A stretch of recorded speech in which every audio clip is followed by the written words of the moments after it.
My name is Aric Christensen. I'm the head audio engineer at the Colorado Symphony Orchestra.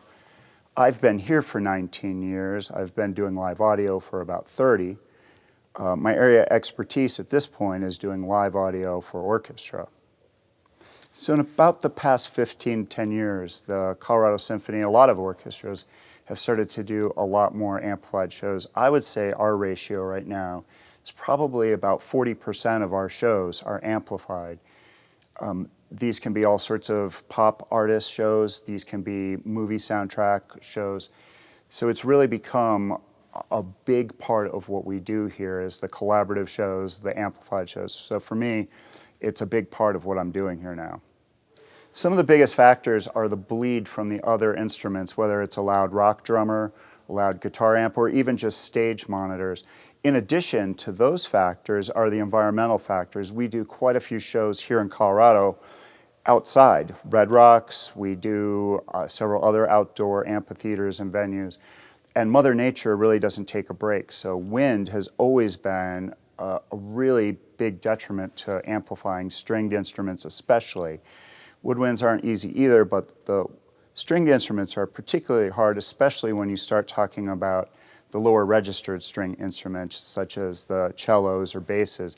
So it's always been a struggle to try to compete with that stage volume bleed and the environmental stuff such as wind. So for me, I've been looking for a solution for a while that will help isolate those instruments so I have a chance to make them sound like what they're supposed to sound like. The only way to really make an orchestra stand out over a loud pop band, rock band, rap band is to individually mic every single instrument.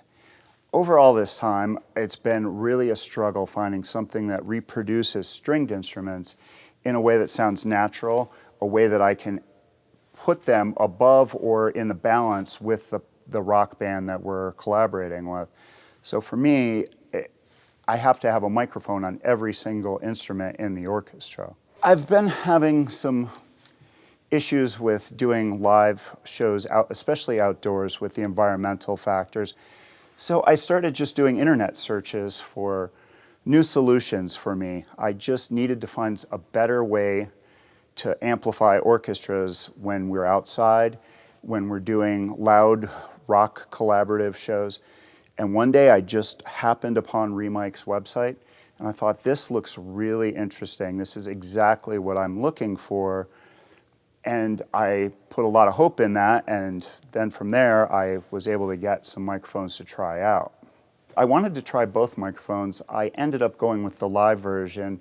The studio version is really interesting as well, but for me I really wanted to focus on the most isolated sound from each individual instrument. So in my testing that I did, I was able to get a hold of one of the studio versions for each stringed instrument and one of the live versions.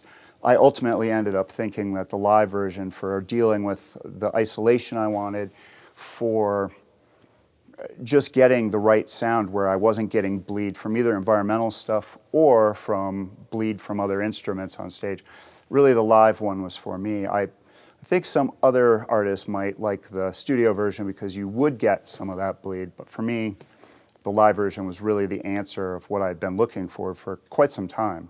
There's a lot of different microphone manufacturers in the small niche market of orchestra microphones. What I wanted to do is I wanted to really see for myself was the marketing, was the claims of each manufacturer, what actually worked for me in real world situations. So what I did, I was able to get some REMIC microphones. I was able to get some really good microphones from some of the other top manufacturers. I was able to get help from the Colorado Symphony string player musicians where they came in on their own time and allowed me to put stringed mics on their instruments where I would have 3 or 4 of these mics on an instrument at a time. They would play a small excerpt. Then I also wanted to try to simulate the fact that I had these environmental things I'm trying to overcome, the stage bleed. So what I decided was I just got a normal box fan and said, hey, I'm going to put this fan very close to you. Could you please play the same excerpt and I'll record that again. I was able to do that process with each one of the sections of string instruments. Then I played that back for not only myself, but the actual players themselves. And we went through and evaluated what sounded the most natural, what was the best isolation for each one of these microphones and instruments. It was a really telling process because for me, the proof was in the pudding of discovering, okay, this microphone is living up to what my expectations are. It was really the way that I was able to convince the orchestra musicians to be on the same page that I was and to really support the whole process because they were collaborative in it. So they already started to have some ownership of the process by being involved in that. The REMIC microphones, for me, one of the best features of it is the microphone pattern itself is a figure-8 type microphone. So one microphone element has almost 2 different axes that it's acting on. What this means for me is that one part of the pattern of the microphone is actually facing down on the wood of these stringed instruments, and another part of the pattern is focused where the bridge of the instrument is. What this allows for is the instrument itself becomes almost its own transducer, so you get the real natural sound of the wood of these instruments. You get all the body of that instrument, but you're also getting from the same microphone, from the same pattern, the attack of the strings, the pizzicato of them plucking. So it's a very interesting design, one that is really revolutionary for me because there was things that I had never heard coming from especially the lower timbre instruments such as the double basses, the cellos, even the violas. I started hearing things that no other microphone had ever actually accurately reproduced for me. And it was immediately noticeable for the musicians as well, where they went, wow, we can actually feel and hear that you're representing these instruments a lot more accurately, a lot more naturally than we've ever heard coming back to the stage. So once I had decided individually with a few musicians that these were the mics, I actually had to pull the trigger and make the decision with management to go ahead and buy enough microphones for an entire orchestra. It was quite a nerve-wracking experience because what it meant is that I was going to put all these mics in use on one show, stuff I had never heard all together. So I was quite nervous because I had heard them individually in a very controlled setting, but now I was going to put them to use in the field on a whole orchestra with no backup plan. I was able to do it. The results were immediate. For me, they were amazing. One of the things that I discovered immediately was I felt like the sound was transparent, meaning that I was able to hear what those instruments sound like, the warmth of the wood, the double basses, the cellos. All those instruments had a new warmth, had a new sense of body that I had never experienced before. This was quite amazing for me. It was amazing for the patrons that were at that show, for the musicians. Overall, the experience was resoundingly positive and really intense because I was actually able to feel that the musicians were communicating directly with the patrons, that emotional expression of the music where the technology kind of disappeared. So now they were just communicating the music, the emotional message to the people there. It was much more natural than it had ever been before. For me, the REMICs really made it possible for me to do that where I hadn't had that ability before.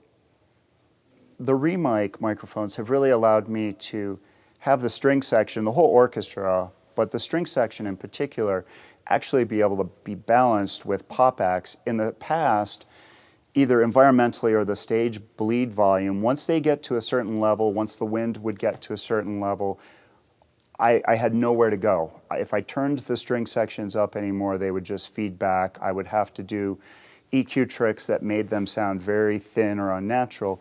With the REMICs, it was the first time where I'm actually able to have a really good balance with any level of pop act, rock act, pretty much any genre, and it doesn't matter so much about the wind anymore. I really haven't had any issues since we've gone to the REMICs, and it's been amazing because now the cellos, the basses, really have that impact that they never had before. So they're actually sounding like what they're supposed to sound like in a pop situation where they have the low end, where they're either doubling a rock electric bass or they're providing the rhythm part of this stuff. That's never been the case before. Usually they had to be thinned out EQ-wise to the point where they didn't really sound like those instruments anymore. They sounded like a facsimile of those. So for me, one of the best things about these microphones is now I can get the string section to be as loud as any of the loud rock, pop, rap groups that there are out there. It's been quite a good experience because now I can actually have the orchestra be represented sonically in those situations. In conclusion, the REMIC experience for me is still something that I'm learning new stuff about every day because we continue to do new types of programming every week here at the Colorado Symphony. We're probably one of the most adventurous, creative programming orchestras that there is around anymore. We have our own series of concerts where we're actually making stuff up with pop artists, allowing them to use their creativity and go, I've always wanted to work with an orchestra, here's my plan. Because I now have these new tools in my arsenal to use sonically to reproduce what the orchestra is doing, I'm not afraid anymore of, oh, this collaboration is going to be very difficult. For me, it's opened up a ton of possibilities where I'm able to go, yeah, let's give that a shot. Because for me, I now have all these different tools in my tool bag of being able to present the orchestra sonically in an amplified way, which is a really tough trick to do. There's not many people that do what I do, and anyone that does it understands it's a tricky thing to make an orchestra compete with a rock band outside. So for me, so far, it's the first really good steps in a really good collaboration with REMIC and the Colorado Symphony.